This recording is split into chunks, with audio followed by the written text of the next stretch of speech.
Hello दोस्तों, मैं हूं अजीत और आप मुझे देख पा रहे होंगे होम साइंस विथ अजीत के यूट्यूब चैनल पर। तो आज हम लोग पढ़ने वाले हैं जूट, जो कि टेक्सटाइल आपके वस्त्र विज्ञान का एक बहुत ही महत्वपूर्ण रेशा है और आज हम लोग इसी के बारे में चर्चा करने वाले हैं। चलिए देखते हैं। जैसा कि आप लोग यहाँ पे लिखा हुआ देख रहे होंगे जूट, और इसी जूट पर हमारी चर्चा होने वाली है।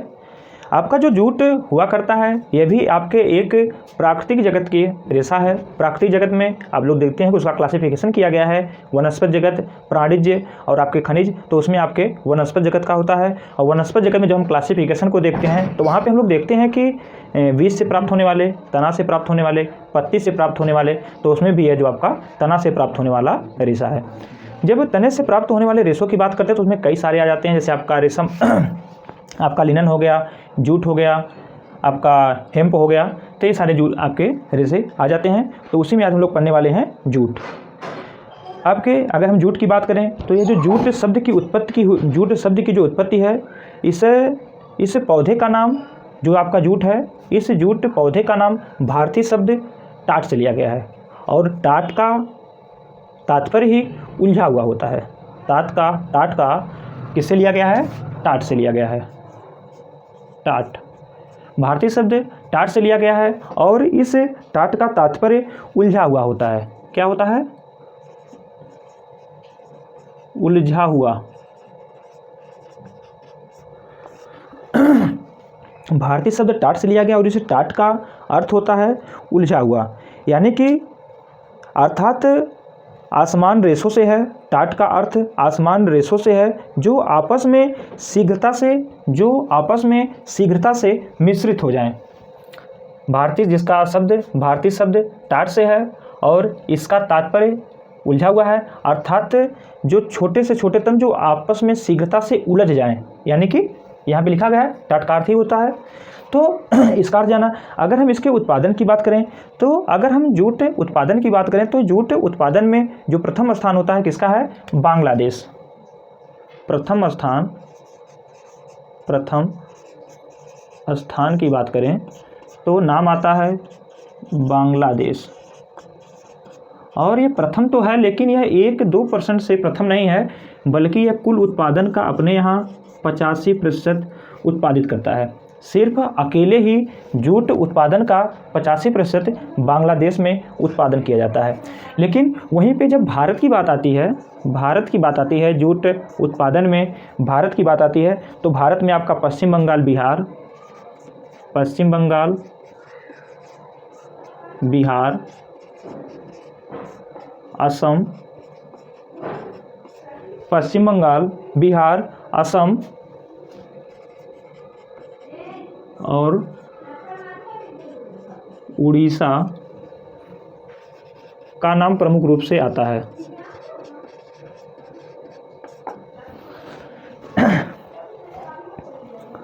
तो बांग्लादेश में हमने यहाँ पे देखा कि जो बांग्लादेश में जूट का उत्पादन हुआ करता है यह अकेले 85% है, और इसी के साथ यह विश्व में सबसे सर्वाधिक उत्पादित करने वाला जो देश है बांग्लादेश है। सर्वाधिक मात्रा में उत्पादन करने के साथ साथ यहाँ का जो बांग्लादेश के द्वारा जो उत्पादित जूट है उसकी गुणवत्ता भी अच्छी होती है। जैसा कि हमने पिछली वीडियो में देखा था जब हम बात कर रहे थे लिनन की, तो जो मिस्र की धरती है उसे लिनन की भूमि की संज्ञा दी जाती है। लिनन की भूमि की संज्ञा तो दी जाती है, लेकिन जब हम उच्च गुणवत्ता के लिनन की बात करते हैं तो वहीं पर उसका नाम पीछे हो जाता है। लेकिन यहाँ पर यह जो बांग्लादेश है यह अधिक उत्पादन के साथ साथ है, यहाँ के जो मिलने वाला जो हमारा जूट है इसका जो है क्वालिटी भी उत्तम श्रेणी की होती है, प्रथम स्थान पे है, और उसके साथ ही साथ इसकी जो क्वालिटी होती है यह जो है सबसे उच्च क्वालिटी की हुआ करती है। अब अगर हम इसके पेड़ की बात करें तो जो आपके इसका पेड़ हुआ करता है जूट का, यह पतला होता है। जैसे कि मान लीजिए कि मार्कर है, मार्कर के जैसा होता है, और इसकी लंबाई की बात करें तो आपका यह जो लंबा होता है 2.5 से 2.5 से 3 मीटर। जब आपसे मीटर में बात करेगा तो 2.5 से 3 मीटर, और यह जो है इसको 6 से 12 फीट का हुआ करता है। 6 से 12 फीट इतना लंबा होता है आपके जूट का पेड़। और यह जूट तो है, इससे हमें रेशा प्राप्त हो रहा है, लेकिन इससे जो प्राप्त, इस पेड़ से जो प्राप्त होने वाला रेशा है, जूट है, इसमें जो सबसे इसकी खासकर कमी है, यह जो है इसमें एक मजबूती का सख्त अभाव पाया जाता है। यह मजबूत नहीं होता है। मजबूत ना होने के साथ साथ इसमें जो है कड़ापन होता है, कड़ापन को देखा जाता है। और इसका जो वास्तविक रंग होता है वह सुनहरा पीला होता है। जो उच्च क्वालिटी, जो अच्छी गुणवत्ता का जूट हुआ करता है वह सुनहरा पीला होता है। और इसी इसके सुनहरे पीले होने के कारण इसे गोल्डन फाइबर, सुनहरा रेशा, सुवर्ण रेशा, सोने जैसा रेशा, इन आदि नामों से इसे जाना जाता है। तो इसकी क्वालिटी क्या है? इसमें मजबूती का सख्त अभाव। इसकी पेड़ की लंबाई हो गई। अगर हम मजबूती की बात करें तो मजबूती लगभग नगण्य और नगण्य साथ में कठोर, काफ़ी कठोर हुआ करता है। मजबूती नगण्य होती है, कठोर होता है। और इसके हम रंग की बात करें तो रंग इसका जो है सुनहरा पीला होता है। जो उच्च गुणवत्ता का आपका जूट होता है उसका जो रंग होता है सुनहरा पीला होता है। और इसी सुनहरे पीले रंग के कारण ही इसे गोल्डन फाइबर, सुनहरा फाइबर और जो है सुवर्ण रेशा, सोने जैसा रेशा, इन आदि नामों से जाना जाता है। तो इतनी बात हो गई। जब इसमें आपकी मजबूती नगण्य है और इसके साथ कठोर है तो हमें पता है कि वस्त्र को बनाने के लिए हमें चाहिए मजबूत रेशा। और जब इसमें मजबूत रेशे के साथ साथ जो है ये मुलायम चाहिए, ना ये मजबूत है ना ये मुलायम है, तो इससे तो हम वस्त्र बना नहीं सकते। अतः जो है इसका प्रयोग हुआ करता है आपका बैग बनाने में, दरी बनाने में, आपका कारपेट बनाने में, इन्हीं सारे कई सारे सजावटी सामानों को बनाने में आपके जूट का उपयोग किया जाता है। बात समझ आ गई होगी। हमें वस्त्र निर्माण के लिए चाहिए मजबूती और चाहिए मुलायम। ना इसके पास मजबूती है और ना इसके पास जो है मुलायम है, तो अर्थात इसका उपयोग हम लोग वस्त्र बनाने में कर नहीं सकते। तो इसका उपयोग हम लोग बैग, थैला और दरी, कारपेट, इन और सारी सजावटी वस्तुओं को बनाने में इसका प्रयोग किया जाता है। और इसके साथ ही साथ आप लोग देखेंगे कि आपका जो जूट हुआ करता है यह कभी भी आपके सफ़ेद रंग का नहीं प्राप्त किया जाता। इसके सफ़ेद रंग का ना प्राप्त करने का कारण है क्योंकि इस पे जो ब्लीचिंग की प्रक्रिया हुआ करती है यह हो नहीं पाती। जैसा कि आप लोगों ने देखा कि जो हमारा कपास हुआ करता है वो मटमैला पीला होता है, लेकिन उसमें ब्लीचिंग की क्रिया होती है। ब्लीचिंग की क्रिया होने के कारण ही उसे हम सफ़ेद कलर का प्राप्त कर लेते हैं। लेकिन आपका जो यह जूट है, जब इस पर हम ब्लीच का प्रयोग करते हैं, ब्लीचिंग की क्रिया करते हैं, तो यह गल जाता है, अर्थात हमारा फाइबर खराब हो जाता है। चलिए आगे देखिए। अभी सूखा नहीं है, दाग छोड़ रहा है अपनी।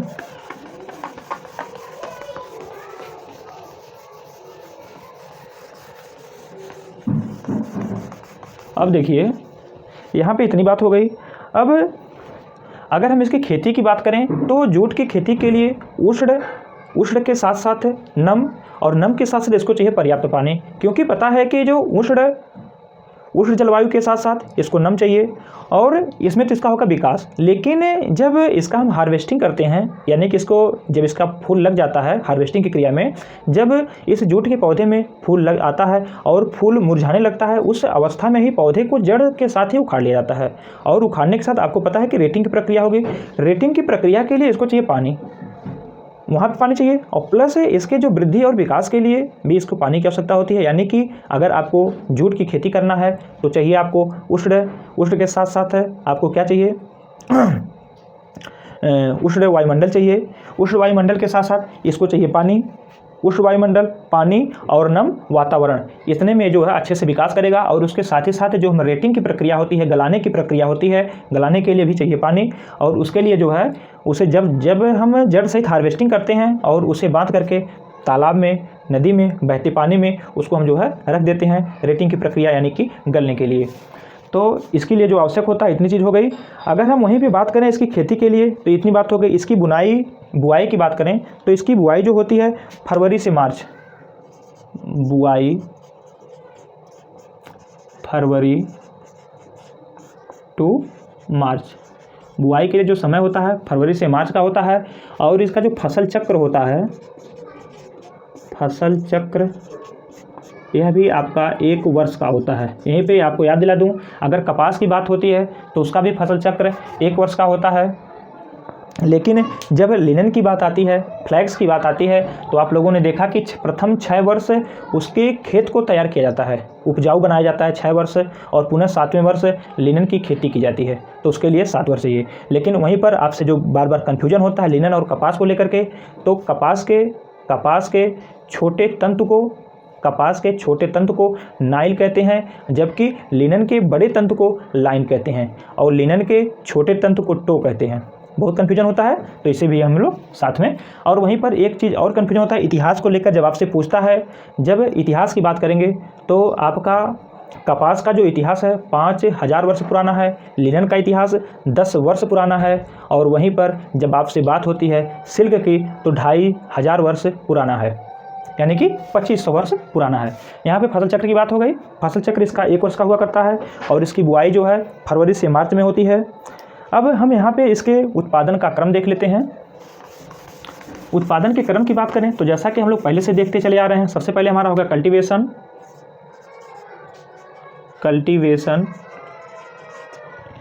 में हम लोग बोएंगे, पुनः करेंगे हार्वेस्टिंग करेंगे। हार्वेस्टिंग के बाद हम लोग करेंगे इसमें रेटिंग की प्रोसेस होगा। रेटिंग का मतलब गलाना। रेटिंग के बाद सॉफ्टनिंग होता है, क्योंकि आपको पता है कि इसका जो फाइबर रेशा हुआ करता है काफ़ी कड़ा होता है, इसीलिए इस पर जो है सॉफ्टनिंग का प्रोसेस होता है।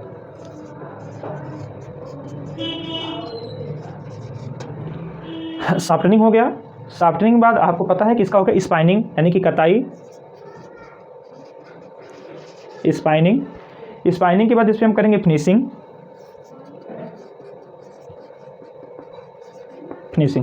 यहीं पे हम लोग थोड़ा सा इसको समझने का प्रयास करते हैं। यहाँ पर देखिए कल्टीवेशन के लिए यानी कि बुआई की हमने बात किया, तो हमने आपको बताया जो है इसके लिए चाहिए उष्ण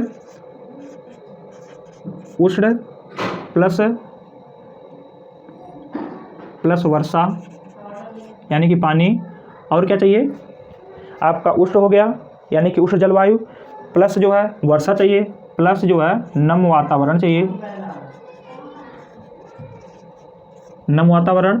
और इसका जो कल्टीवेशन होता है फरवरी से मार्च। इतनी बात हो गई कल्टीवेशन से। जब हम हार्वेस्टिंग की बात करते हैं तो हार्वेस्टिंग के लिए जब इसके जो जूट का पौधा हुआ करता है, जूट के पौधे के जब फूल आता है और फूल मुरझाने लगता है, फूल मुरझाने लगता है, तो उसी अवस्था में इस जूट के पौधे को जड़ से ही उखाड़ लिया जाता है। और जड़ से उखाड़ लिया जाता है, और इकट्ठा करना हार्वेस्टिंग का मतलब ही होता है, अर्थ ही होता है, और उसे जड़ सहित उखाड़ लिया जाता है और बांध कर धूप में छोड़ दिया जाता है। बांध कर धूप में छोड़ देने से उसकी जो पत्ती जो हुआ करती है वह झड़ जाती है। तो इतनी प्रक्रिया हो गई। जड़ सहित है इसको उखाड़ लेंगे और बांध कर धूप में छोड़ देंगे, और वहाँ पर मुरझा करके जो फूल होगी, पत्ती होगी, गिर जाएगी। इसके बाद पुनः होगी रेटिंग का मतलब ही होता है गलाना, और इसको गलाएंगे कहाँ? पानी में। पानी के लिए चाहिए, कहाँ पानी मिलेगा? तालाब में। इसको जो गट्ठर हम लोगों ने बांध रखा है, गट्ठर के साथ ही इसको पानी में छोड़ दिया जाता है। इसको डुबा करके पानी में छोड़ दिया जाता है और उसके उत्कों को जीवाणु नष्ट कर देते हैं, और वहाँ से हमारा जो है यह इसकी जो है गलने की प्रक्रिया प्रारंभ हो जाती है, और धीरे धीरे हमको रेशा प्राप्त होता है। अब यहाँ से हमको मिल गया, पुनः वहाँ से रेशा मिल गया। अब जो रेशा है वह है बहुत कड़ा, टाइट है। उस रेशे को सॉफ्टनिंग की प्रक्रिया की जाती है, यानी कि उसको मुलायम बनाया जाता है। मुलायम बनाने के लिए ग्लिसरीन, सुअर की चर्बी, पानी, तेल आदि का प्रयोग किया जाता है। क्या किया जाता है? आपका हो गया ग्लिसरीन, सुअर की चर्बी,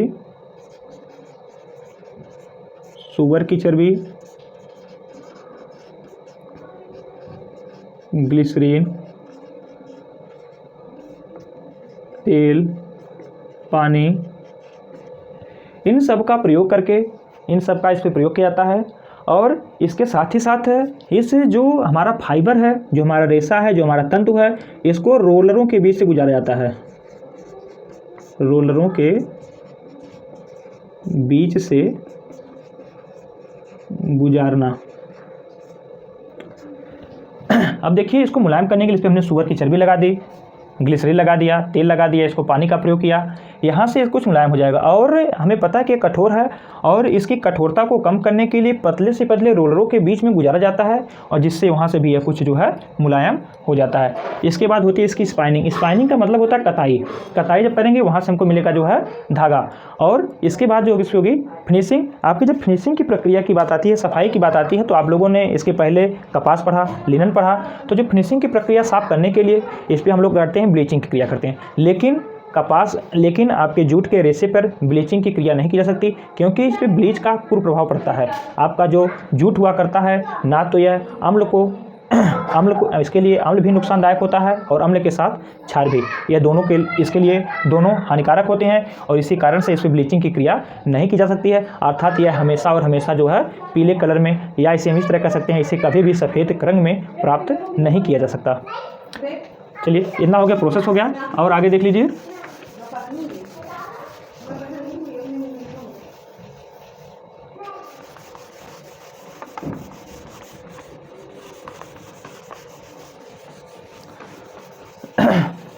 जो उत्तम कलर का जूट होगा, आपको पता है कि सुनहरा पीला होगा और इसी सुनहरे पीले होने के कारण ही इसे गोल्डन फाइबर, सुनहरा रेशा, सुवर्ण रेशा, इन सब नाम से जानते हैं। और इसे कभी भी सफ़ेद रंग में प्राप्त नहीं किया जाता। उसके पीछे इसका आप लोगों ने कारण को जाना। और सूखे वातावरण में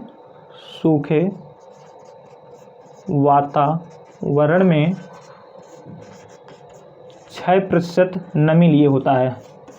वातावरण आपका शुष्क है, उस अवस्था में भी आपका जो जूट है यह जो है लगभग इसमें 6% नमी को समाहित लिए रहता है। लेकिन वहीं पर जब हम आर्द्र वातावरण की बात करते हैं, आर्द्र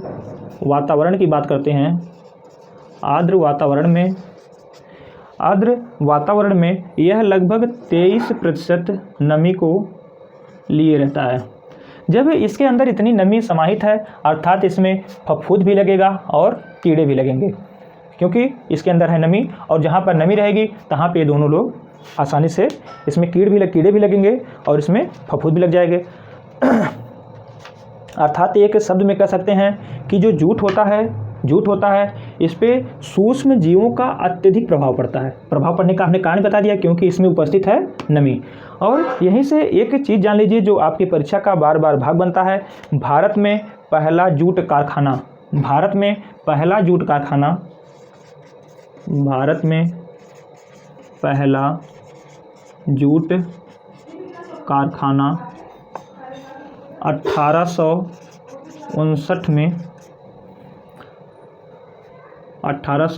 में खोला गया। शायद दिख रहा होगा। भारत में पहला जूट का कारखाना 1859 में खोला गया। और यह किसके द्वारा खोला गया? 1859 में स्कॉटलैंड के एक व्यापारी के द्वारा। स्कॉटलैंड के एक व्यापारी के द्वारा 1859 में भारत में प्रथम कारखाना खोला गया।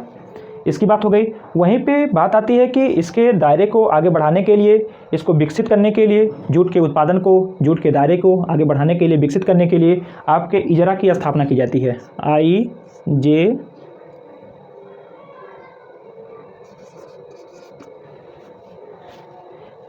इजरा है, हाँ भाई इजरा हो जाएगा, IJIRA। इजरा की स्थापना की जाती है, जिसका फुल फॉर्म हो जाएगा इंडियन जूट इंडस्ट्रीज रिसर्च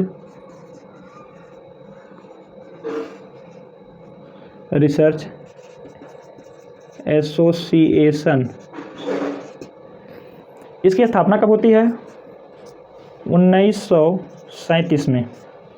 और ये बार बार आपके परीक्षा का भाग बनता है कि इजरा की स्थापना कब की गई? 1937 में की गई। इजरा की स्थापना क्यों की गई? इजरा की स्थापना इसके जो जूट के दायरे को आगे बढ़ाना प्लस इसको विकसित करने के लिए, जूट के उत्पादन को बढ़ाने के लिए इजरा की स्थापना की गई। कब की गई? 1937 में की गई। और आपसे पूछता है इजरा का फुल फॉर्म क्या है? तो इजरा का full form Indian jute industries research association. और वहीं पे आपसे दूसरा क्वेश्चन पूछता है कि भारत में पहला जूट कारखाना कब खोला गया और किसके द्वारा खोला गया? तो भारत में पहला जूट कारखाना 1859 में खोला गया और स्कॉटलैंड के एक व्यापारी के द्वारा खोला गया। और यहाँ से आपका क्वेश्चन और पूछता है क्या, यहाँ से जो क्वेश्चन आपका पूछा करता है जूट से थोड़ा सा देख लीजिए रिवीजन के तौर पे। पूछता है कि शुष्क वातावरण में यह कितनी नमी समाहित करके रखता है, तो आपका 6% है। और वहीं पर जब आर्द्र वातावरण की बात होती है तो आपका 23% है। जब ये इतनी नमी को समाहित करके रखता है अर्थात इसमें सूक्ष्म जीवों का प्रभाव, ये सूक्ष्म जीव इसे अत्यधिक प्रभावित करते हैं, ये भी क्वेश्चन बनता है। और इसका जो नेचर हुआ करता है, यह जो है इस पर ब्लीचिंग की क्रिया नहीं की जा सकती। जब ब्लीचिंग की क्रिया नहीं होगी तो ये अपने वास्तविक रंग में मिलेगा। जब वास्तविक रंग में मिलेगा यानी कि यह सफ़ेद रंग में कभी भी प्राप्त नहीं किया जा सकता। और इसके ब्लीच क्यों नहीं किया जाता, क्योंकि इसके जो रेशे हैं ब्लीचिंग की क्रिया प्रोसेस के द्वारा रेशे गल जाते हैं अर्थात रेशा खराब हो जाता है। तो हमने यहाँ पे जूट से संबंधित सभी चीज़ों को यहाँ पे बताने का प्रयास किया। तो इसी के साथ आपका जूट समाप्त होता है। चलिए, यदि वीडियो पसंद आई हो तो लाइक करिए, और आप चैनल पे फर्स्ट बार विजिट कर रहे हो तो चैनल को सब्सक्राइब करिए, और एक छोड़ दीजिए प्यारा सा कमेंट जो हमारे मोटिवेशन को बढ़ाए और हम आपके लिए काम करते रहें। धन्यवाद।